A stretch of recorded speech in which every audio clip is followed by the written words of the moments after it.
Hey everyone, welcome to POPXP. And before the show starts, make sure to click that subscribe button and click the bell to get notifications when we go live and we upload awesome new content. And don't forget, if you can, make sure to share our stream on all your social media outlets. We appreciate it, and thanks for helping us grow the POPXP channel. Hey, what's going on YouTube? It's the brain of the mainframe here now, Scal with POPXP, and I hope you guys are excited and ready, because you know what? The man to the left, right, who knows in this crazy world? Teen sensation, Mr. Billy Tucci is with me for another Creator Power Hour. Yeah, we got a major powerhouse this time, huh, buddy? Oh my God, another power couple is gracing us with their presence. That's Not right. only have they been crushing the comic book scene for mainstream, for independent comics, and even crowdfunding. I mean, unbelievable. I mean, I am honored. The red carpet is rolled out. There you go. And I say, man, without further ado, I say so. Let's introduce Jim Balent and Holly Golightly. Welcome. Hello. What's up, guys? Hello, guys. Yes, we're up. Yeah. Woo! Yes. We've got so much to talk about, and we're so thrilled and excited to have you both on our show. And you know, to kick some things off, I mean, for the viewers out there that may not be familiar with you or who are very familiar with you, you know, I'd really love to get to know you both a little better and get your origin stories on how you got into comic books. And we can start with you, Holly. Oh, me. Well, I can't remember the exact date, but I think I was around 29, and I had my own fashion company and wasn't happy. And I thought back on my Joseph Campbell and thought, where is my bliss? And I remembered when I was 12 years old, I made my birthday cake and it was Star Wars, and I painted it, and I read comics all the time and loved them and thought, I'm going to draw comics. So I put together a portfolio and started going to conventions and showing them, because back then there was no internet. I think it was like 1992 or something. Mm-hmm. And I started getting some work. Nice. What was your first big gig? Cardinal Comics. Oh, nice. There you go. There you nice. go. Classic. Yeah, it was really my first big break. They were very wonderful to work for. How it worked was it was adult film stars. The girls would choose their own artist, and a lot of times they would like to choose me. So I would do their how sort of their life story, how they broke into the film. So I would interview them, and then I would end up illustrating their story. And I did quite a few. I did Blondage. I did Kimberly Cups. And nice. Tiffany Million. So a lot of, and they were all really great to work with. So it was interesting, and they were beautiful, and they were having a lot of fun. What I was doing, and I try to make everything very romantic, and I hope they appreciated that. Oh, very cool, very cool. Now, do you see, like, when you guys do conventions and things, do people bring these books to you for signings? Yeah, that and Archie's. And Archie's. That was my next, really big company I worked for. That was actually the first mainstream company I worked for, was Archie Comics, and I did Sabrina the Teenage Witch and Josie and the Pussycats. And Cheryl Blossom and all the gang. It was really, little girl dream come true. It was a lot of fun. Awesome. Now, I know you're talking about, it was the early 90s. You were going, with your portfolio, trying to get your work out there. Now, we've had some amazing female creators on our show, and we love to kind of hear their story. I mean, how did you find it as a female artist, having your portfolio and everything looked at, maybe by some more mainstream creators or publishers? Did you find like you weren't getting the same attention as maybe a male creator that was in line with you? I had no idea. Again, I came from theater and fashion. I could tell you my portfolio was pink. I really I don't know. I mean, I'm always a little bit different than the rest of the sheep. I always say I'm the magenta sheep. So I'm not aware if they did or they didn't. Gotcha. Okay. I just knew that I was different, and I had my own company since I was 21, so I was used to being entrepreneuric, and I was always used to being a girl. So, growing up, I didn't know boys could draw. I was an only child. My mom was an artist, and my grandmother. So I was actually more surprised. Oh, there were a lot of boy drawers. I love that. Yeah, didn't you kill me in one of your comics? Let me show. I think you killed me in one. Did I? Yes, it was one of the highlights of my career. Was that werewolf comic? I think so. Yeah, it was great. I don't remember what it was. It was 94 or 95. Yeah. Thank you for that. I think it was called Night Wolves. That was fun. And you're like, I killed you. I hope you don't mind, but I'm like, no, that's amazing. And I'm like, awesome. And Jim, how did you get into comics? Do you even like comics? Before we leave Holly, I mean, Holly is a well-rounded a person. She's not just into comics, but when she has some free time, she also works with some of the rock stars she grew up with. Oh, really? Yeah. So, I mean, well, back in the day, she was in the Blondie video Rapture. Oh, really? Really? Yeah. That's her. I'm wearing a little pink hat, and when she sings, and you get in your car and you drive real far. Mm-hmm. That's me. I'm the 15-year-old hooker on the corner. No way. In the purple dress. All right. Now, how did that? I want to hear all this, but how did that happen? How did that come about? How did you get in a Blondie video? My best friend in high school, Robert, and I were huge Blondie fans, and he was an artist as well. And we would draw together, literally together. He would draw one side, I'd draw the other, and we had drawn this giant poster of Debbie, sort of a caricature, because we were having a gong show for our high school, and I was going to be Deborah Harry, and he was going to be I think Jimmy Destry, because he kind of looked like him. And we kind of, it was lip syncing before it was a thing. And so after it was finished, and we did win. Nice. Well done. Robert asked if he could leave the poster in Debbie's lobby. I grew up in Manhattan, so it was like a museum for famous people. You knew where they lived, and if you were a fan, you left them little notes. And he would do that a lot for Debbie. And he left the poster there. And later that night, she called him because he would leave phone number 2, and he thought it was me because I would do that. I would call him and go, "Hi, this is Debbie Roth." and apparently she said, "No, this really is Deborah Harry."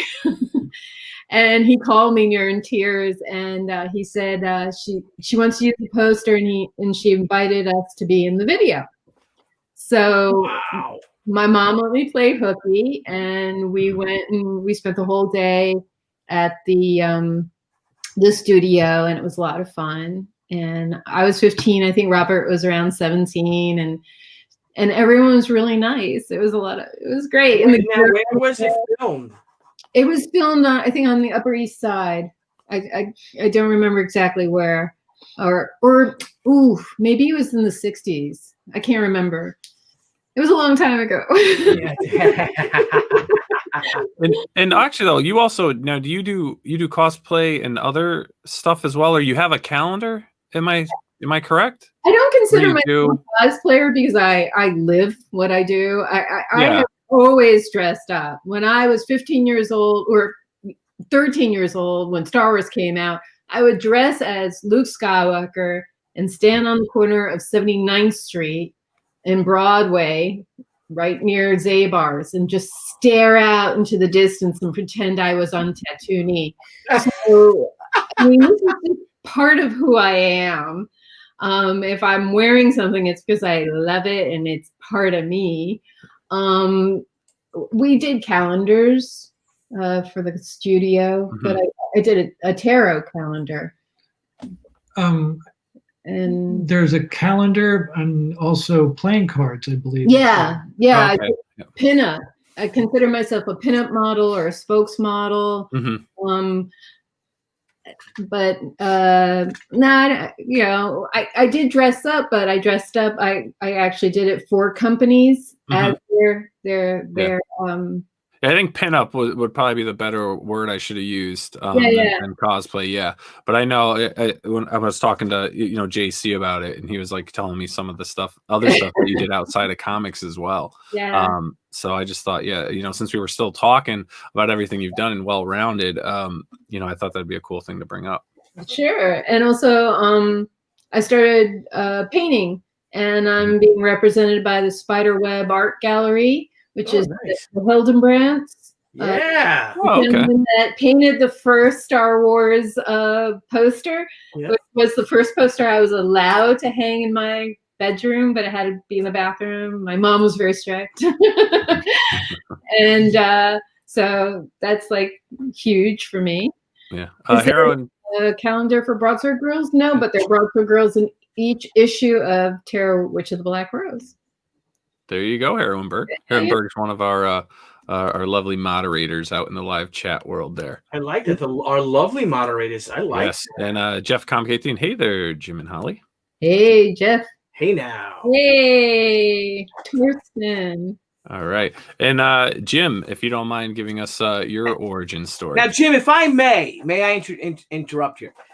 I have, Jim, I think, and I'm going to guess, and then you tell me did you start off like as a self-publisher? You had a partner. I bought a comic from you, and it might have been I'm sure it was at a New York show or Philly or probably New York in 92 or something. I don't know if you were at these shows, but I remember that your art was amazing, and there's the picture, and you were such a nice guy, and I was a nobody, and the photo on the inside front cover, the inside back cover is you and your buddy inside a graveyard.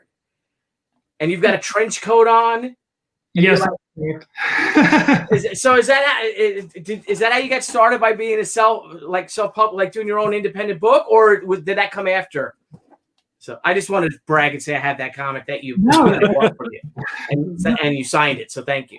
Yeah, that's cool. And gosh, Holly and I, we bump into you at most of the conventions, and it's always great to see you. Yeah. Even at San Diego Con, even though we see each other for like seconds, we kind of like walk by each other and go, "Hey, Billy." Yeah. But just to go back again with Holly, her rock star, workmanship just didn't end with Blondie. It also moved on to Thomas Dolby. Oh wow! Okay. She's worked with Thomas Dolby, and then currently she's been working with the English Beat, Dave Wakeland. So if you guys know any of the yeah, man. Yeah, I was actually I was watching watching the Go-Go's live at a high school in 1981 today. For some reason it popped. I'm like, oh, so going back to the 80s type of stuff. So right, so she recreated the Beat Girl for the English Beat for Dave. Wow, no, that's awesome. Yeah. So Holly, and I know we have a book to promote, but this is so fascinating. You guys have such exciting lives. How did you get involved, Holly, with all the other, with all these rock stars and pop stars and everything? Because I'm a big goober. Because first, I love British pop, rock, synthesizer music, punk, all that. And we're so lucky there's theaters near us that they're playing, and like a fangirl, I sit there and I draw a picture of them. And at the end, I'm like, oh, you can put this on your refrigerator. And they're like, oh, this is good. And depending on who it is, they're like, oh, would you like to work with me? I'm like, yes. And then I cry a little. It's funny because I mainly work with the English Beat, and we would go out for like dinners with Dave, and Jim would have to talk to him a lot because every time I would talk to him, I would start snarfling like until we started talking about business, and I would always get, okay, now this is how it has to be. But no, I feel very blessed that, you know, I get to meet my heroes from when I was a teenager, and even more blessed that I got to do some t-shirt designs or design their tour bus and stuff like that. So. Oh, cool. So would design the outside graphic of the bus? Yeah, I did that. Oh, that's awesome. Wow. How do you even do that? Is there like a bus template? How does that work? I just do the art. Somebody Oh, wow. who does wrapping of buses figures out how big to blow it up and how to wrap it. So. Oh, that's neat. That's Yeah. cool. Yeah. And also How many? Howard Jones. Yeah, I did some work for Howard Jones too, who is awesome. What a And they're cool. They're all really cool. And well, should I do a cool? Or Cool they do you have your cool meter? Your cool meter? Howard. Say it again. What? Howard. Very cool. Very sweet. Everyone is themselves, you know. So. Is there anyone that you haven't worked with that you would love to get the opportunity to? You mean like Paul McCartney. oh my god. Oh my gosh. I would love that myself. That would be insane. Hello, sir. Hello, Mr. Is it sir? Because he's knighted, yes. I would be like,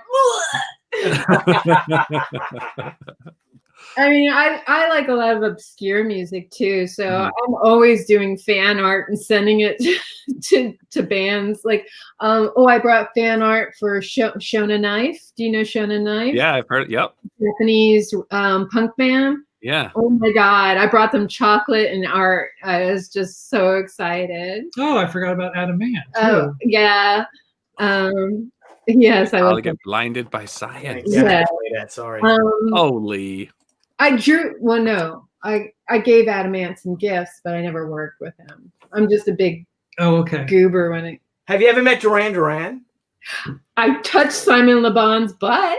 Oh my god. And I hung out with Nick Rhodes. Oh really? Yeah, but this was back in the '80s. My friend and I would go to Area. Yeah, and so like that was just a zoo for famous people, you know. I threw a t-shirt at Sting that I painted for him because I was too scared to talk to him. That's awesome. I worship Sting. That's cool. I saw Andy Warhol there. It was awesome. I'm the biggest goober fangirl in the world. You know, when there's someone famous that I love, I'll just start blubbering like a moron. Oh really? And I'll scare them if it's pretty intense. Yes, I do send you. Holly always sends me the cutest bunny pictures. Real bunnies, not Playboy bunnies. Yeah. Tursten's on my bunnygram on Instagram. Yeah, well, Tursten himself, he's from Austria, and he used to work at the Arnold Schwarzenegger Museum. Oh, wow. That's how we sort of became friends. Oh, that's cool. Did you meet Tursten at a convention? We first met him on a video while he was sleeping. And wasn't he taking a bath one day? One time he was taking a bath. He's mostly nude when we video chat with him. Those are good friends to have. There you go. Hey, talk about a first impression. I mean, I guess if you can handle that, that's a good friendship. Yeah. Nothing to hide. Awesome. So now, do you still do graphic stuff though, or is that like you were doing the buses, you were doing things? Are you still doing that kind of work or not anymore? Well, all of it was like art, or like I did a portrait, or I do, Oh, okay, so it wasn't like digital stuff you were doing that you were saying. This is your physical art. Well, no, I can digitally paint. Mm-hmm. So I literally do a light sketch, scan it, and then I can paint the whole thing. Yeah. With Thomas Dolby, it was a portrait of him, Right. and they, blew it up on the back of his bus. So yeah, mostly it's even album covers. She does album cover designs, and it's not just placing type or anything like that. Yeah, no, that's what I was thinking. You was actually your art going up there. Yeah. So I was wondering like your process, because some people so you're doing a hand drawn sketch, you're scanning it in, and then you're digitally doing your color, your digital painting, and everything like that. I could do that too, and whatever is necessary. But if you're doing a design for a T-shirt or something that has to be blown up large, it's always best to do digital. Like for the Red Sonja Vampy, I did a T-shirt design that was inspired by Nagel. So I did a very graphic looking, a graphic looking portrait of Vampy, sort of like the Rio cover. And here's the original art. We got the Speaking original. of that. Oh, that is beautiful. Oh my God, that is gorgeous. Oh my God. Are they making a print of that? Now, is that gold leaf? Yep. now the gold leaf. Wow. That's only on the original. Yeah, that's gorgeous, Holly. That is gorgeous. Thank you. I love that. Masterpiece. Aw. Beautiful. Just That is. I That's love that. cool. And that gold leaf added to that. Thank you. Yeah. So that's one of the sketch covers. Okay, cool. So that's someone's gonna actually get that. No, I mean that's a sample. Oh, but okay. They asked me to do about 2 hours before launch. oh, great. That's crowdfunding. Oh, that's incredible. So that's why it's on one of our comics, and then they plopped on the video. So yeah, that's one of my pinups. Very nice, very nice. Beautiful. Just And then Steven says Holly does masterpiece like a boss. Well, he owns one of my paintings. Oh, nice. Yay! thank you for joining us, Stephen. Yes, thank you. Actually, two. That's cool. We have some great, a bunch of new names in the chat. So, by the way, welcome everyone for joining our stream. And if you haven't already, please subscribe to our channel. For more comic goodness. Now, Jim, can I bother you for your origin story? A radioactive spider bit me. Oh, I knew it. I knew it. It's the hair. my parents took me to this theater, and we went out the alleyway. I said, Dad, why are we going out the alleyway? The exit's right over there. One thing led to another, And you became the greatest Catwoman artist of all time. Just like that. Cat bit him. A radioactive Cat bit him. cat. He was Just pushed like out of a that. building and 9 cats bit him. I just watched that like last night while I was working. Batman Returns, great movie. No, but really, what inspired you to get into comics? I mean, Sure.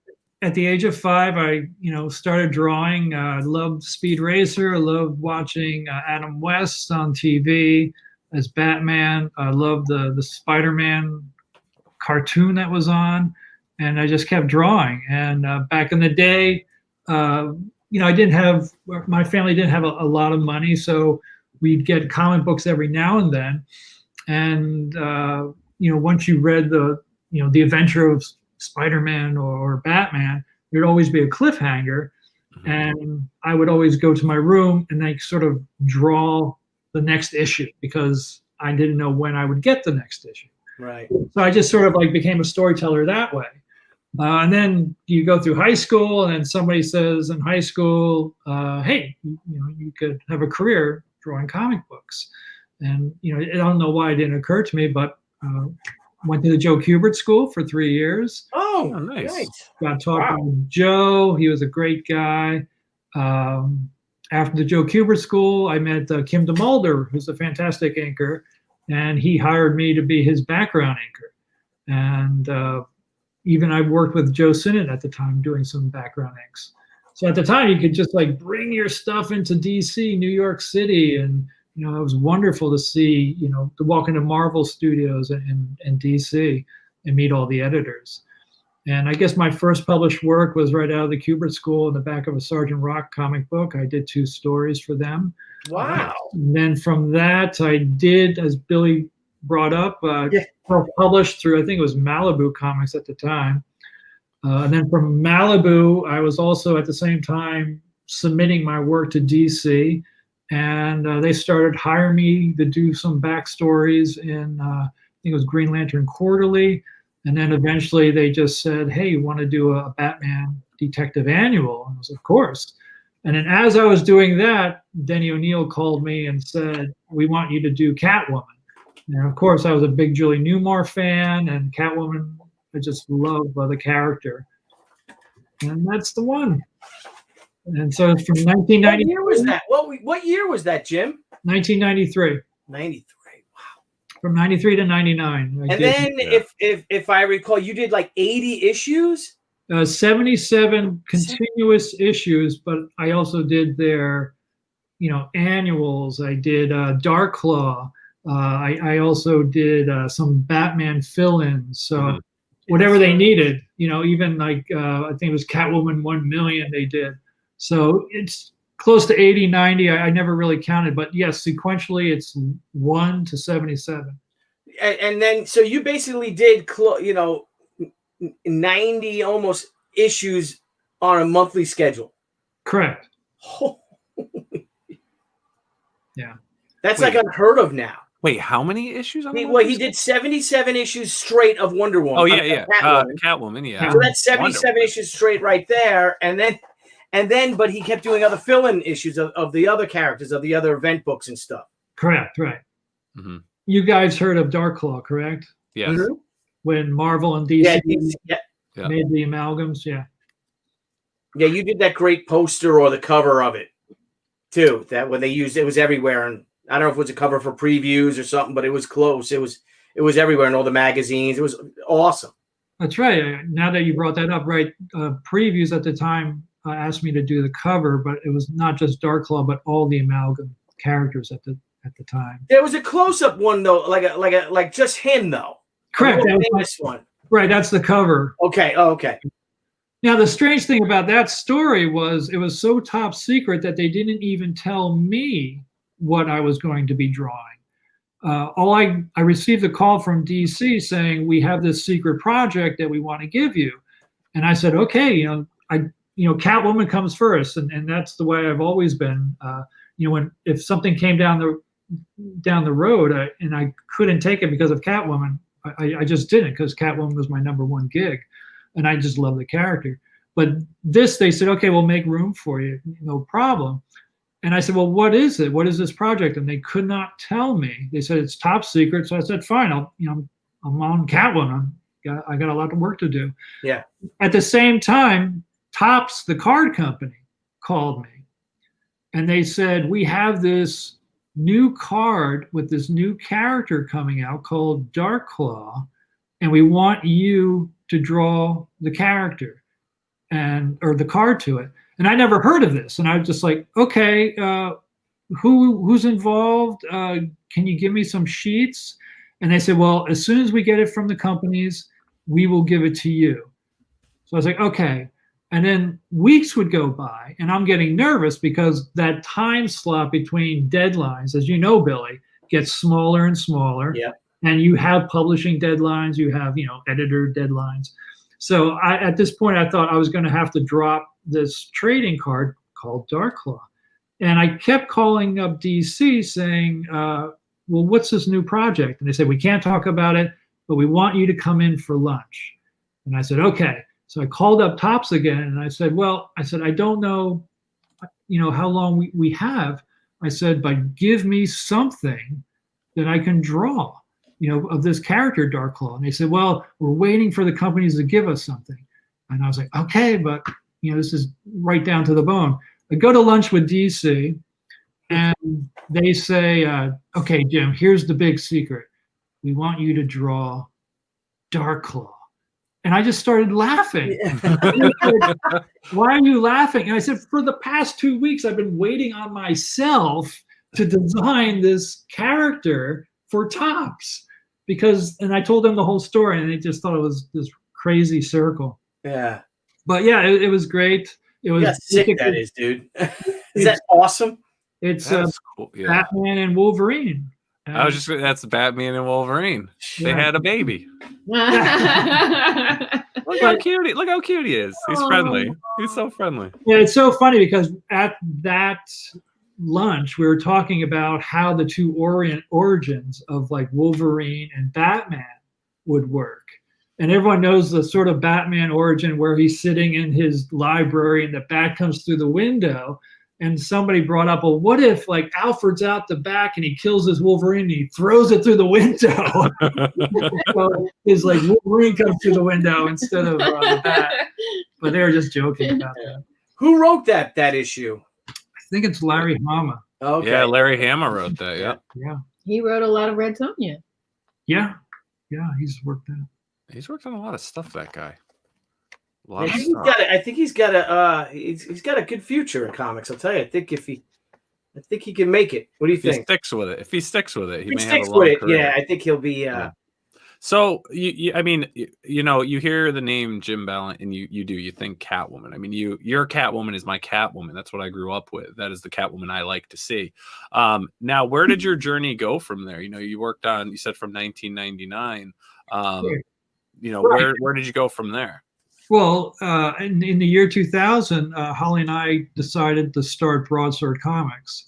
And it was always something in the back of my mind that I've always wanted to do. It was like, hey, start my own characters and in my own company. And 2000 came about and we said, okay, let's do it. We had this opportunity. And for the past 20 years, going on 21, we've been doing a bi-monthly book called Tarot Witch of the Black Rose. It's about a voluptuous redheaded witch. That's the first issue, cover B. Yeah, cover B. And I love that cover, so that's why I picked it. I love that cover. I have it in my collection. And what we're pretty proud of is that for the past 20 years, we have not missed a deadline, a publishing deadline. And it's just the two of us. We do have an editor to sort of look at just like an extra pair of eyes, yeah. And we also have a color flatter, but it's just the two of us doing this nonstop. In 21 years now? Wow. Yes. Correct. And that's one thing I was going to ask, because even with COVID and everything going on, you guys stayed right on the course. Yeah, we went through a lot of things before that. We had deaths in the family. We've had also hysterectomy. That was me. And also don't cover for him. we've had like power outages for weeks where we had to grab our studio and call up a hotel and build our computer room in the hotel. Yeah. Oh, break it down. Did they give you a little room? Like, did they say, okay, this could be a little office for the time being? No, we would rent a room. You rented a suite, yeah. A suite. Okay. Yeah. And then we wouldn't sleep there because we didn't want to leave our cat unattended and our home unattended with the electricity gone. So we would work, then we'd break down, and then put everything back in the car, drive back home, have about 10 blankets on the bed because it was always the winter, of course. Yeah, of course, yeah. And then in the morning, do it all over again until we hit the deadline. Yeah, so it was like 7 days. Yeah. And one time there was this power outage, and a friend of ours was running a gaming company, I believe. In a mall. And they were playing, what were they playing at the time? Warcraft. And we're over in the side in the corner plugging into the wall, ordering the books and lettering the book. People are killing whatever orcs and stuff. So Holly and I were both sort of like, we get this focus or we have to get this done. And thank God we got everything done. Yeah. You guys are beasts. That's incredible. We actually finishing a deadline now. Yeah, actually, we're finishing a deadline now, which is on the 6th. And that'll be issue 124. I just finished 126 cover for the ads for for previews. Solicitation. Now, what is your schedule like? Like Holly, you said that it's late for you because you get up at 4:30, 4 o'clock in the morning. What's your day like, guys? Well, I'm a morning person. I always have been. It's just been a little bit more early. Like probably hormonal or whatever. But we wake up, we have breakfast, and I've actually started meditating in the morning, and then I get to work. But yeah, we have a schedule. I have like a little schedule. Okay, I got to get this colored, this over here. We also do all our own fulfillment. We have an online store, jimbalent.com. All the books that are sent out, we're packing them, we're shipping them. All the wholesale books, he has to sign all the specialty covers. We pack them. We do everything. It's all. Do you have an office or a studio, or you do it outside your home? Yeah. So basically, has broadsword like right now we're doing our Indiegogo and Kickstarter. One room is we're not doing the Indiegogo. That's all Dynamite. We did the art for it, and they're doing the fulfillment. That's part of the deal. That's a plus. One of our rooms is our Kickstarter fulfillment room. We call it broadsword stuff. Yeah, because like Debbie says, yeah, it looks like she was talking to her mother on the phone or something. She's like, yeah, it looks like it's like, what's going on? She's like, what's going on? It's like, it looks like Indiegogo threw up all over my house because there's just boxes everywhere now. It's just completely taken over the whole home with stuff, you know? You have to like, okay, this room is for that. We have computer room. So in one room we have all of our computers. That's where we do the coloring. That's where we do the lettering. Jim has the library. That's where he does his pencils, his inks. You have your drawing. Yep, I have the Hawaiian room. We call it the Hawaiian room. Nice. That's where it's our guest room and turned into my painting studio, and it's very bright and happy. And then I've drawn out on the balcony. I did a vampire drawing, and I was bitten by mosquitoes. I mean, there's a lot there too. There's damn mosquitoes. Yeah, mosquitoes. So you probably have like the most interesting house in all of town, and everybody wants to go to a dinner party at your house or something, or drinks. Well, we don't do dinner parties. The only time people can visit us is on Halloween. Trick or treat. So because our whole house kind of looks like a haunted house, we've got Grim Reaper and lots of skulls and scary stuff. And sometimes the kids get a little excited and they come into our home and they keep going.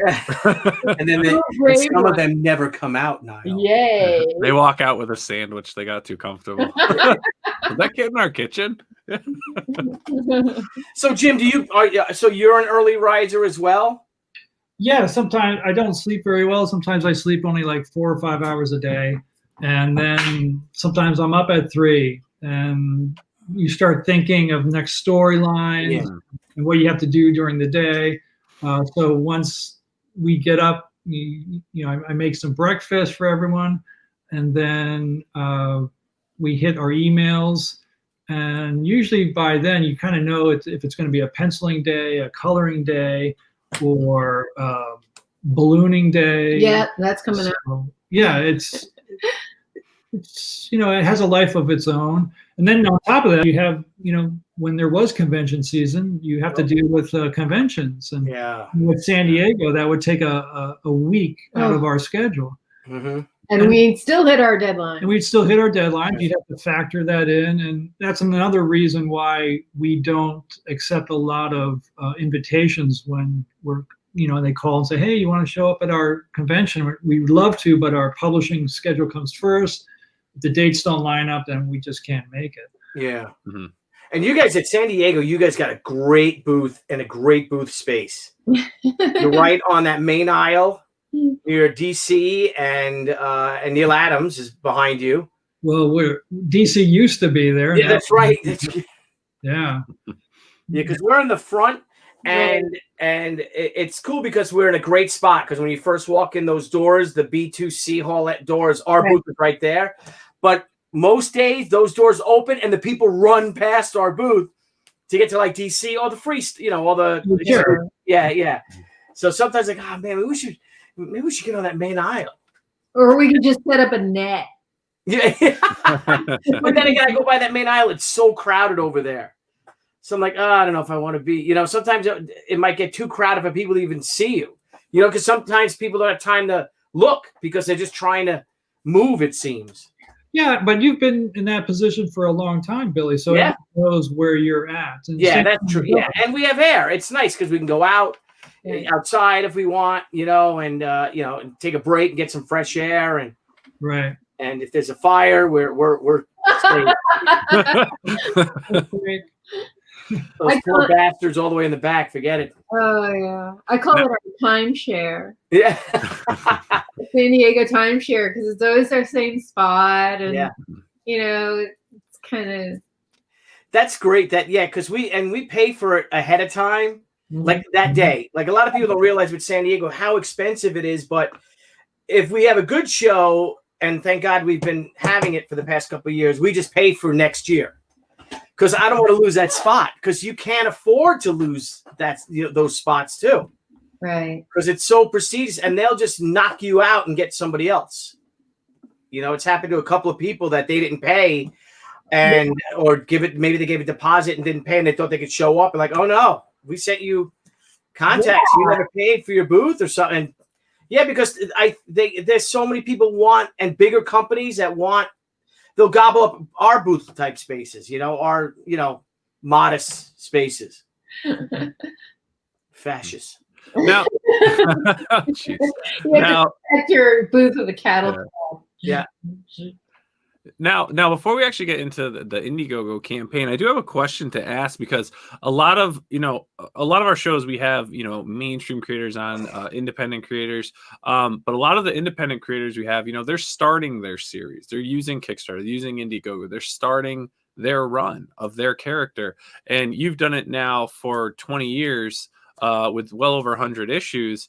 I mean, is there any tips on how to maintain I guess your storyline? I mean, what are the struggles with keeping, like your characters and your stories going on for years and years and years? Oh, well, that has nothing to do with Kickstarter or Indiegogo. No. But it's people are using those to launch their independent careers. So for the up and comers who are hoping that their character can last 20 years.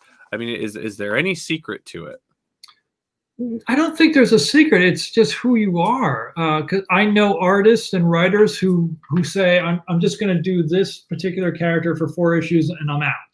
Mm-hmm. That's what they want to do. I grew up where, you picked up a comic book and I didn't care what number was on it. It was just Batman or it was Spider-Man. I didn't care. It was like 102 and, this is an issue number 1. I wanted to start a company or a story and just from 1 and keep going. There's many pressures of, in the publishing business of like stopping and starting. And as we see, even with the big 2, I just think it hurts the integrity of the characters in the books when you keep getting a relaunch of a Batman number 1 or, but I know it's a different world in 1970. But still, I think with me anyway, it's just I like to draw. I have no desire to stop at this point. It's characters I enjoy. What I like about Tarot Witch of the Black Rose is that they're based off of people I know or experiences I've had, or it's just what's even current or what's, the topic of the day. It's or something I've read or whatever. I mean, I was a grave digger, before I went to art school. Actually, I paid my way through art school being a grave digger. Wow. So, that's why I'm, I always like the spooky stuff. And, but also I love, sword and sorcery stuff. That's why I loved Red Sonja. That's why I love Frank Thorne's artwork on Red Sonja. To me, he's the Red Sonja artist. So when Nick Barucci called, and said, hey, do you want to do Indiegogo? What character do you want to draw? And I said, it has to be a Frank Thorne's. But go back to your question is, if you have to tell an artist or a writer, tips to make things successful, I have a feeling they're in the wrong business. They just do it. Actors, act, or singers, they sing. There's little tips to sort of like, make sure you hit your deadlines, like make sure you try to be professional, because it is a business. You're not just a kid in your bedroom drawing Spider-Man or Batman. No, this is a business. This is publishing deadlines. Same thing with being a singer or an actor. Whoa. Yeah. Yeah. It's kind of interesting though, because like you said, you just kind of just do it. And when people, I get a lot of messages on tips for things and stuff, and I do my best to give advice if I can.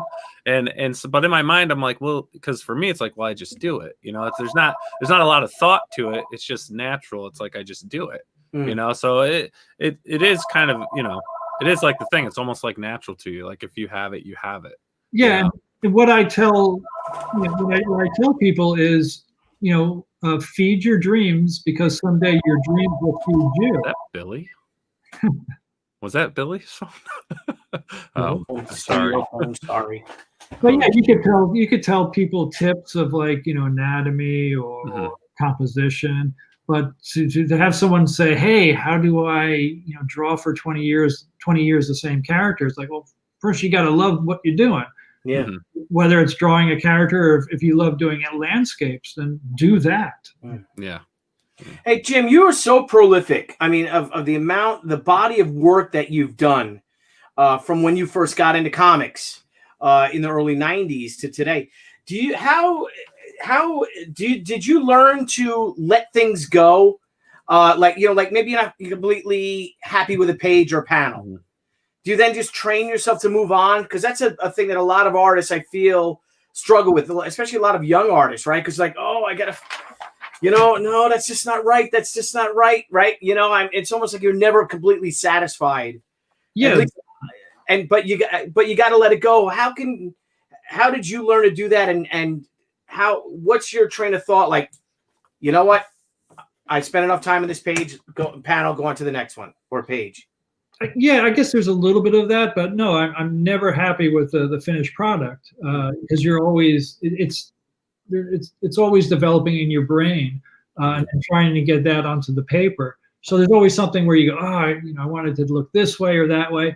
But going back to deadlines and going back to if this is your career or if this is your career or is this your hobby? You have the luxury of going, well, I have a 9-to-5 job where I get paid over here. I could maybe go back and rework that eye again.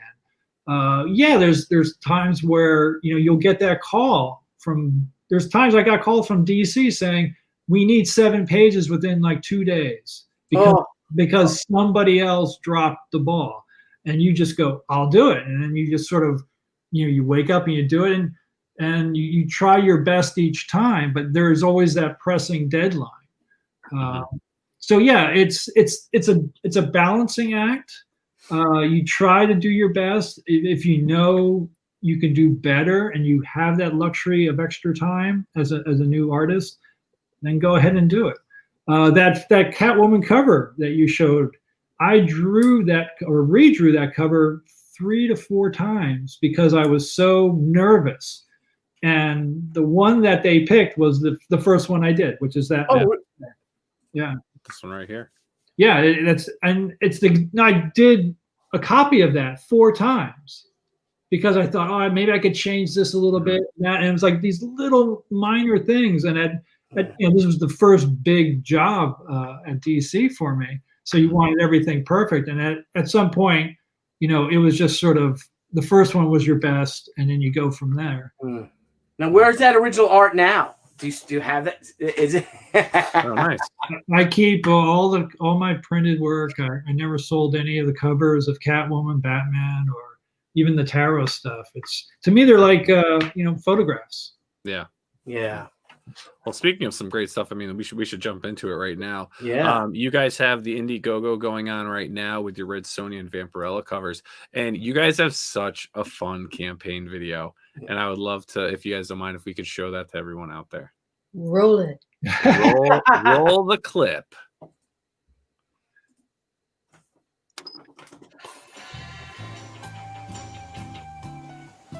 Whoa! Well, this is cool. Nick Barucci from Dynamite just wrote, and he wants us to do a Vampirella and Red Sonja Indiegogo cover.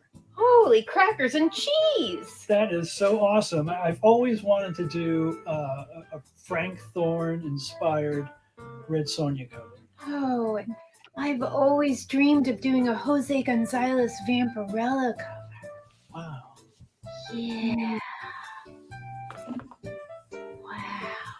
Oh, I can just imagine. I love Vampirella so much I had to put her on my graduation high school yearbook page. Oh, that's cool. Grace and Jose Gonzalez's art lit up my imagination with beauty and with horror. I related to her so much. She was a creature that felt out of place, alone in a world alien to her. She was vulnerable with a good heart, yet she was deadly. All of this I poured into my cover, an homage to the artist Jose Gonzalez who inspired me. Or did I inspire him? So join the beautiful darkness and pledge for the Golightly Vampirella Indiegogo cover. Wow. I get to do a Red Sonja cover. I think I'll do it just like this. Hey, welcome back. So, when I'm not doing manly things like shaving or cracking my knuckles, I'm drawing. And I'm just so into doing this next Red Sonja project for Dynamite Comics because I've worked with Dynamite in the past. I've worked on some Kiss covers. I've even worked on a Red Sonja cover too. But this Red Sonja cover is super special. And the only way I could really give it my all is to sort of get in touch with my inner barbarian. So let me take a moment and let me ask, Barbarian Jim, what is best in life? Crush your enemies, see them driven before you, and get the Jim Balent limited edition Red Sonja Indiegogo cover from Dynamite. That is good. Thank you, Barbarian Jim. So the next step of creating this cover is, a lot of people ask me, do I prepare in any sort of physical way? Do I do some stretching? Do I, lift some heavy weights, punch the heavy bag? And yes, of course I do. Matter of fact, here's a video of me stretching, getting prepared to do this Red Sonja cover right now.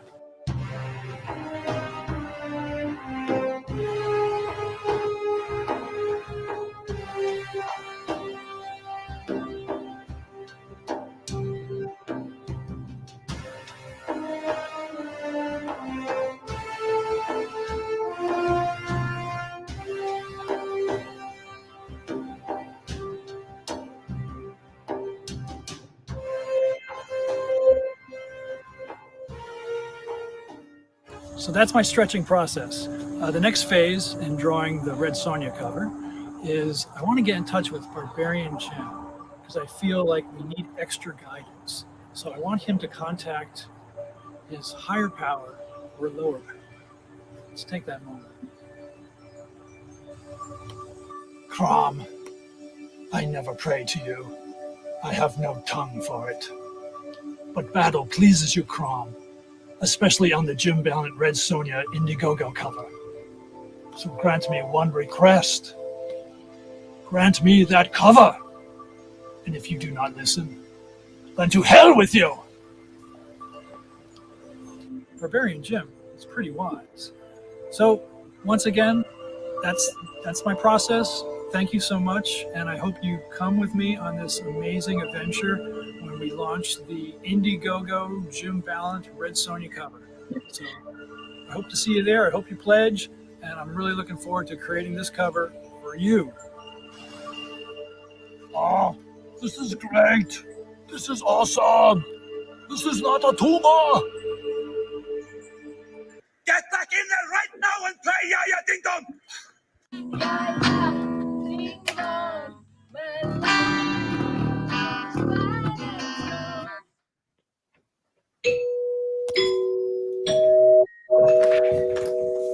Hello. Do you have time to talk about accepting Crom into your life? Riddle of graphite. I'll be back. Put down that cookie now and go pledge for the Jim Balent Red Sonja Indiegogo. Do it now. Get to the chopper.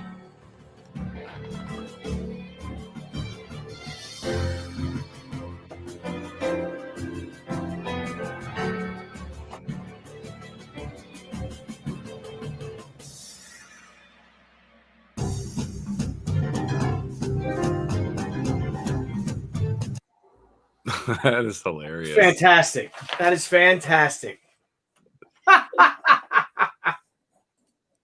Oh man, that was incredible. I love that. I love that. And oh, Barbarian Jim, welcome with the Atlantean pencil.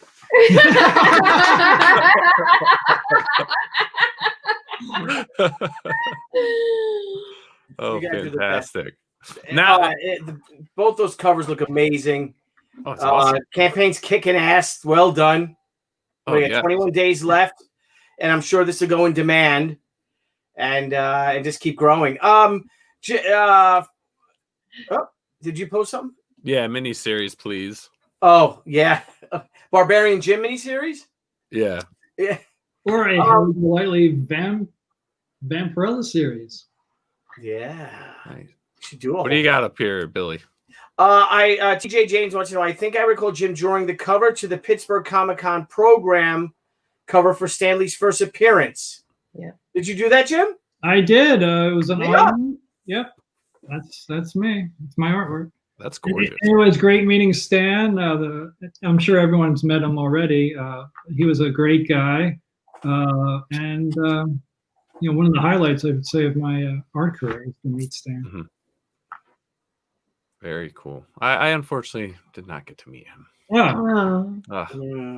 Horrible. But so this is pretty cool. Now, for those that I don't know if everyone here in the chat has actually gone through this campaign yet, but it was kind of neat reading. Really, like in these sections here, I mean, the inspiration of the books, because these are reprints that you guys get to do the covers of. But from what's written here, it seems like you each have like a special connection with these books. Since Jim, yours is right here, can you tell us a little bit about your book that you did? Sure. When Nick called up and said that he wanted me to do a cover to Red Sonja, and his idea was to put it on a reprint, and I said, well, it had to be Frank Thorne and it had to be this issue because this was the first Red Sonja book that I saw as a kid, basically. And he said, yeah, it's no problem, it's available, and right away, as soon as I said it, I was like, I'd love to do this cover. But then I realized, Frank Thorne's the master. There's no way that you're going to outdo Frank Thorne. So it's like, okay, I'm just going to do it the way I want to do it. And, it was a lot of fun, just reliving sort of my childhood and also, getting in touch with Red Sonja again was fantastic. And the same thing with Holly Golightly, with your love of Jose. And I love, and Holly, please go into it because I actually love your connection with Vampirella. Oh yeah, I mean, I love both the girls. They were my girls growing up. With Vampy, it had to be that issue. If you saw that image right there, is on my yearbook. And that really is your yearbook. Yeah. Wow. Yeah. That's badass. Thank you. And you saw in the video on my badass, I have Vampirella bat. Yeah. That tattoo meant a lot to me. it just the artwork in it is just so amazing. Jose Gonzalez's pen and ink work, it's just so romantic, and I love gothic horror. Vampires are my thing. So it was really, I'll be honest, I would be too scared to do a Red Sonja cover. Oh, you did great. I would be terrified. Oh yeah, you would kill it. Terrified. But yeah, Vampy, she's awesome. I was so excited to do the cover. It's actually the first cover I did of I guess to me it's a mainstream character. You know. Oh, 100%. yeah. Definitely An icon. It's an icon. Yeah, I mean, I know I did Archie, and I love Archie, but I mean, Vampirella was like, you know, I was like fangirl about her. So, and a teenager. So I think that's when you get a little crazier. You know, I read Archie when I was like 6 and 7, but you know, at 15, you know, this is your life, you know? Yeah, exactly. So I cried a lot when I got this opportunity. Yeah, and you could see all that love into that. Yeah. Yeah, I really tried to channel Jose Gonzalez. You know, I used all my witchy powers to open up and say, Jose, tell me, how should I do this? You know, and I try to think like him, and I, you know, I really went back in the 70s, and it was very serious. And I actually, a lot of that, all of her like clothes and stuff, that's all out of my head, because I had drawn her so many times on all my high school textbooks. Yeah. And I knew exactly what she wore. Yeah. Well, it's cool. We actually, a couple weeks ago, we had Trina Robbins on, and she designed. Yeah. She designed that Vampirella outfit. I knew that. Yeah. I was mad that she did. And then I was mad at her that she was mad. Why was she mad? I don't know. I read that she thought it was like, oh, she did something wrong. You know, like, about you? Oh no, designing a Vampirella's outfit. Yeah. Oh, she regretted designing it? I read that, and Really? I felt like sad, because it meant so much to me, and especially for a woman, you know, or a girl, a teenage girl. Well, she was saying that she loved how, I mean, it is probably the sexiest costume. Oh gosh, yeah, definitely. You know, it's timeless. It's elegant. You know, it's classic. And I know she's very into, you know, she's a women's liber and everything. She's been like that since the 60s, very progressive. But she seemed real proud of it, and because she said that. So she vacillated. Yeah. She has the right to. I think her thing was like how she's been drawn, like as the years go on. You know, what she had, you know, what she did was her thing. But because we asked if she thought if it was distasteful or anything, because like nowadays with everything with comics and whatnot, with Vampirella, and she just thinks maybe as time's gone on, different artists have taken her over. They've drawn her more revealing, more robust, and stuff like that compared to, you know, this here. You know, the original stuff. You know, I just think people will see what they see. I mean, as a 15-year-old girl, I just didn't experience that. It was similar to what my body looked like, and I felt akin to it. I didn't feel ashamed. I felt actually encouraged that it was okay that I looked the way that I did. Because in the real world, people would tease me, or they would treat me a certain way because I looked a certain way.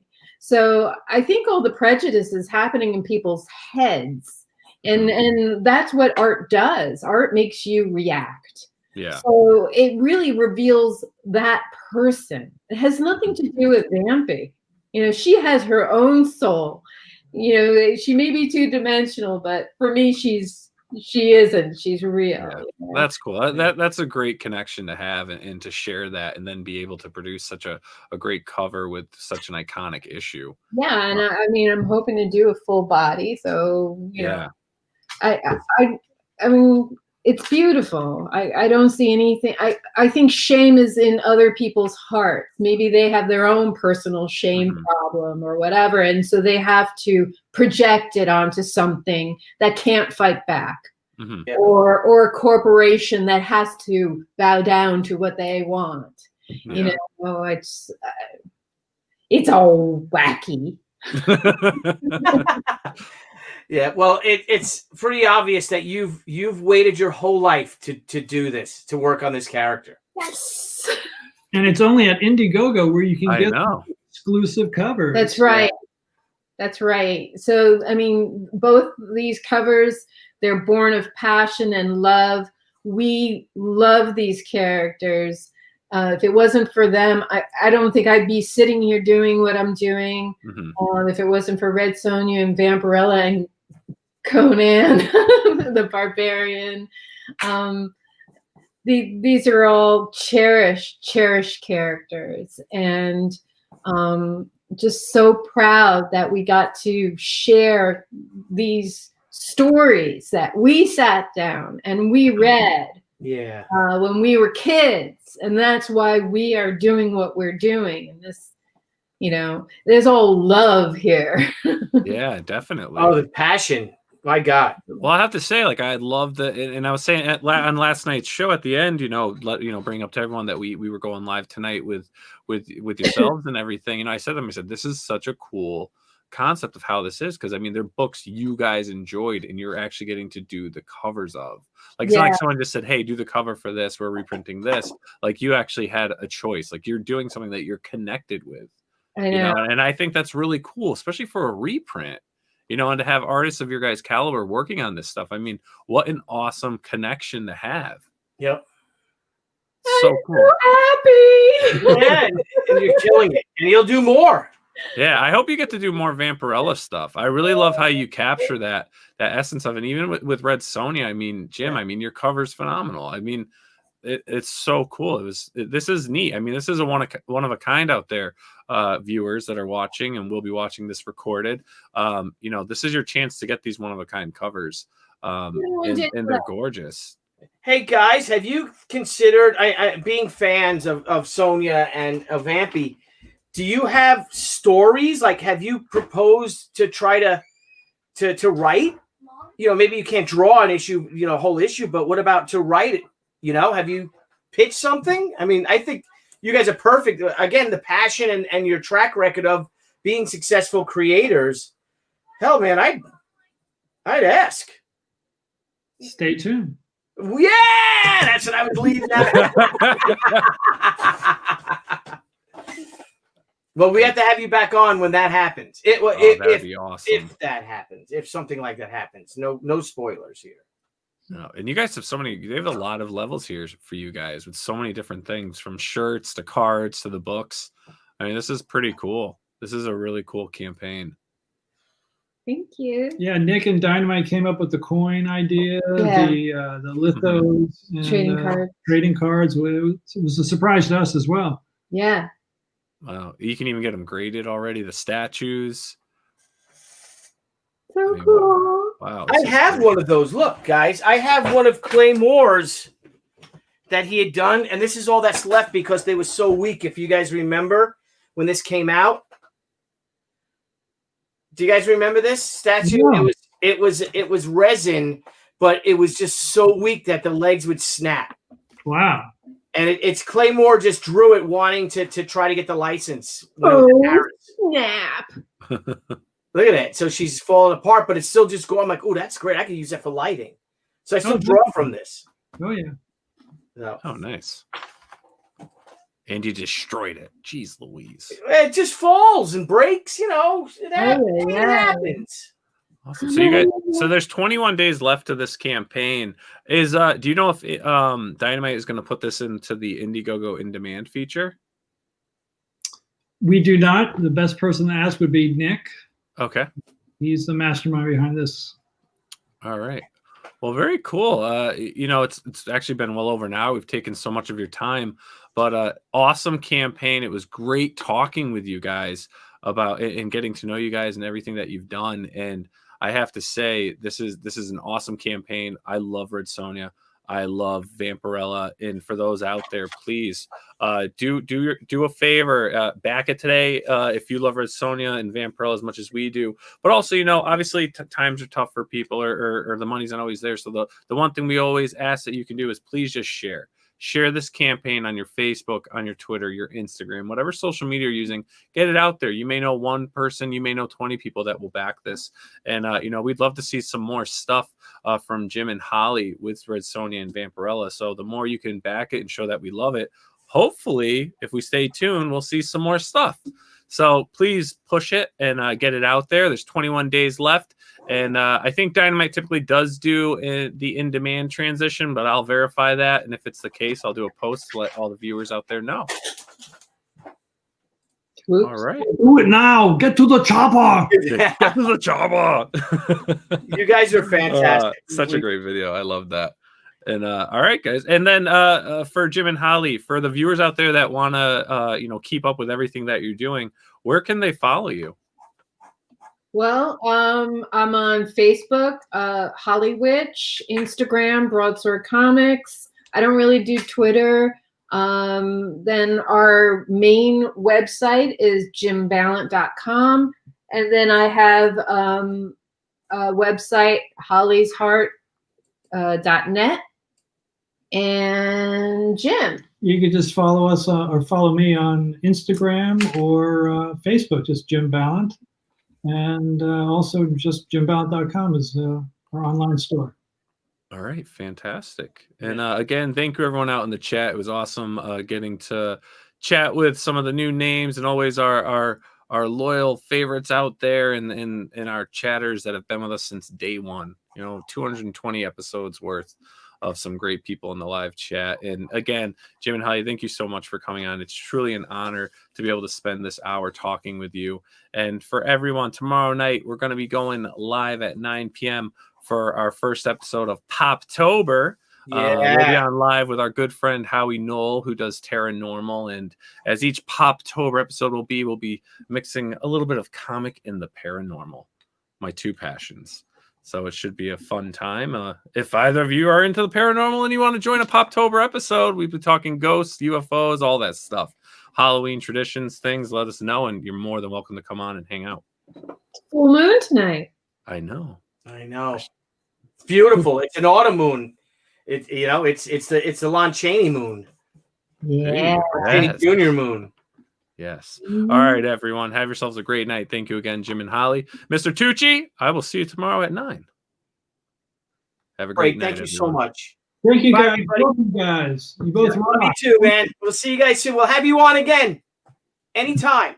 Thank you. All right. Have a good night, everyone. Good night. Good night. Hey, everyone. Thank you for joining us on POPXP. If you haven't already, make sure to click that subscribe button and also click the bell for notifications when we go live and we upload some awesome new content. Also, don't forget to head on over to Twitter and follow us at the POPXP and over on Instagram at the POPXP. Thanks again, everyone, and we'll see you soon.